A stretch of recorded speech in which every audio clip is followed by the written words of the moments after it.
মিডে বাস খেয়ে তিন বন্ধু ঠিক করলাম ঘুরতে যাব দিয়াবাড়ি। তো যেই কথা সেই কাজ, একটা টেসলা ভাড়া করে আকাশপথে রওনা হলাম দিয়াবাড়ির উদ্দেশ্যে। আমার মোড হইলো দুইটা, বাসে উঠলে টেসলা নামক রিস্কারে গালি দিতে মন চাই, আর টেসলা নামক রিস্কাতে উঠলে বাসরে গালি দিতে মন চাই।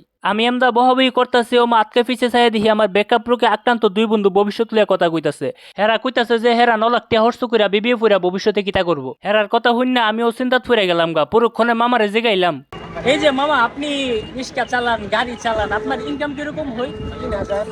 কি কোন মামা 3,000 টাকা দিয়ে পুরো মাস কেমনে চলে? 3,000 প্রতিদিন 3,000 টাকা কামাই করি। কি কোন মামা প্রতিদিন 3,000? প্রতিদিন 3,000। মামার কথা হইন না চিন্তা করলাম সব বাদ দিয়ে রিক্সা চালামো, মাসে ইনকাম 90,000। যাই হোক রিক্সা মিক্সা চালায় বেকআপ রোগে আক্রান্ত দুই বন্ধুরে লয় আয়া পড়লাম দিয়াবাড়ি লেকপার।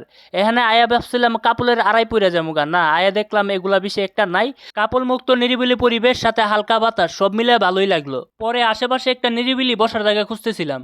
পরে একটা ফুচকার দোকানে বইলাম, বইয়া মামারে কইলাম মামা দুধ চিনি বাড়ায় 2টা ফুচকারে 3টা কইরা দেন। পুরুক্ষণে ফুচকাওয়ালা মামা বন্ধু সাইদ এবং বন্ধু রাকিবের এক্সের গাল থেকে আনা কিছু মেকআপ, মঙ্গল গ্রহ থেকে আনা কিছু লাল বালু, নেপচুন গ্রহ থেকে আনা কিছু ছোট ছোট পাথর একত্রে করে একটা গামলার ভিতরে একটা বাঁশ দ্বারা কিছুক্ষণ নাড়াচাড়া করলো। তারপর দানবাকৃতির 3টা গামলার উপর 2 ইঞ্চি সাইজের কিছু গোলাকৃতির পাথর সাজিয়ে রেখে ওইগুলার পেটের ভিতর চেপে চেপে সিমেন্ট ভরে দেওয়া হলো। তারপর এগুলার মাঝখানে ইয়াবড় 3টা বালতি সাজিয়ে রেখে পুলিশের চোখ ফাঁকি দিয়ে আনা লাল পানি ঢেলে দেওয়া হলো। তারপর ভার্সিটির ফ্যাকাল্টিদের কাছ থেকে দেওয়া একটা লাল ডিমের নাড়িবুড়ি ফুচকার উপর জারিয়ে দেওয়া হলো।